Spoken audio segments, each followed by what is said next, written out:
দেশের বড় কোনো সিদ্ধান্ত কে নেবে, সরকার নাকি সরাসরি জনগণ? এই প্রশ্নের উত্তর দিতেই আসে গণভোট। গণভোট বা রেফারেন্ডাম হলো এমন একটি প্রক্রিয়া যেখানে রাষ্ট্রের গুরুত্বপূর্ণ বিষয়ে জনগণ সরাসরি হ্যাঁ অথবা না ভোট দিয়ে সিদ্ধান্ত নেয়। এখানে সংসদ নয়, শেষ কথা জনগণই বলে। সাধারণত গণভোট হয় সংবিধান সংশোধন, শাসন ব্যবস্থা পরিবর্তন, রাষ্ট্রীয় গুরুত্বপূর্ণ আইন বা বড় আন্তর্জাতিক চুক্তির বিষয়ে। গণভোটে যদি হ্যাঁ ভোট জয় আসে তাহলে জনগণ প্রস্তাবের পক্ষে রায় দিল, অর্থাৎ সে সিদ্ধান্ত অনুমোদিত হয়। সরকার তখন বাধ্য হয় সে সিদ্ধান্ত বাস্তবায়ন করতে। আর যদি না ভোটে জয় আসে তাহলে জনগণ প্রস্তাবটি প্রত্যাখ্যান করলো, সে সিদ্ধান্ত বাতিল হয়ে যায়, আগের আইন বা ব্যবস্থা বহাল থাকে। এখন প্রশ্ন হলো, আসন্ন ত্রয়োদশ জাতীয় সংসদ নির্বাচনের যে গণভোটটি আয়োজিত হতে যাচ্ছে সেখানে হ্যাঁ জয়যুক্ত হলে কি হবে, না জয়যুক্ত হলে কি হবে? আসন্ন ত্রয়োদশ জাতীয় সংসদ নির্বাচনের সাথে যে গণভোটটি আয়োজিত হতে যাচ্ছে সেখানে মূলত 4টি বিষয় অন্তর্ভুক্ত রয়েছে, অর্থাৎ নির্বাচনকালীন কাঠামো, 2 কক্ষের সংসদ, জুলাই জাতীয় সনদের 30 দফা বাস্তবায়ন ও অন্যান্য সংস্কার। মূলত এই 4টি বিষয় নিয়ে আয়োজিত হতে যাচ্ছে গণভোট। প্রথম বিষয়টি হচ্ছে নির্বাচনকালীন সময় তত্ত্বাবধায়ক সরকার, নির্বাচন কমিশন ও অন্যান্য সাংবিধানিক প্রতিষ্ঠান জুলাই সনদ অনুযায়ী গঠিত হবে কিনা। এখানে হ্যাঁ জয়যুক্ত হলে যা হবে, জুলাই সনদের প্রক্রিয়া অনুযায়ী নির্বাচনকালীন সরকার ও ইসি গঠিত হবে, নির্বাচনে ক্ষমতাসীন সরকারের নিয়ন্ত্রণ থাকবে না, নির্বাচন হবে তুলনামূলক নিরপেক্ষ কাঠামোর অধীনে। আর যদি না জয়যুক্ত হয় তাহলে বর্তমান সাংবিধানিক ব্যবস্থাই বহাল থাকবে, নির্বাচনকালীন কাঠামোতে বড় কোনো পরিবর্তন আসবে না।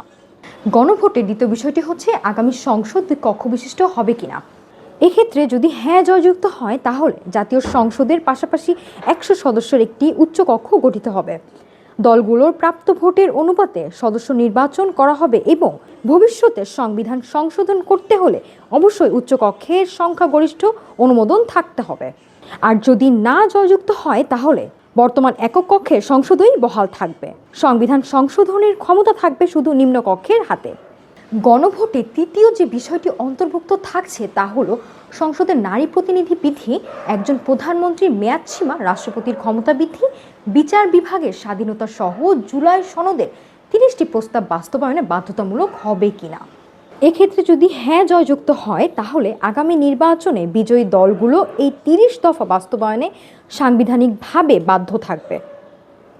এসব সংস্কার প্রতিশ্রুতি নয়, আইনগত অঙ্গীকারে পরিণত হবে। আর যদি না জয়যুক্ত হয় তাহলে এসব প্রস্তাব বাধ্যতামূলক হবে না, সরকার চাইলে বাস্তবায়ন করতে পারে, চাইলে নাও পারে।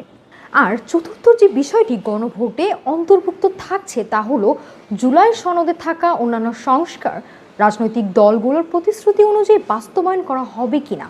এক্ষেত্রে যদি হ্যাঁ জয়যুক্ত হয় তাহলে সংস্কারগুলো বাস্তবায়নে রাজনৈতিক ও নৈতিক বাধ্যবাধকতা তৈরি হবে, সংস্কার প্রক্রিয়া চলমান থাকবে। আর যদি না জয়যুক্ত হয় তাহলে সংস্কারগুলো শুধু রাজনৈতিক ঘোষণায় সীমাবদ্ধ থাকবে, বাস্তবায়নের কোনো বাধ্যবাধকতা থাকবে না। এই গণভোট শুধু 4টি প্রশ্ন নয়, এটি নির্ধারণ করবে বাংলাদেশের ভবিষ্যৎ শাসন ব্যবস্থা। হ্যাঁ মানে কাঠামোগত পরিবর্তন, আর না মানে বর্তমান ব্যবস্থার ধারাবাহিকতা। গণভোট মানে জনগণের সরাসরি ক্ষমতা, হ্যাঁ মানে পরিবর্তন, না মানে স্থিতাবস্থা।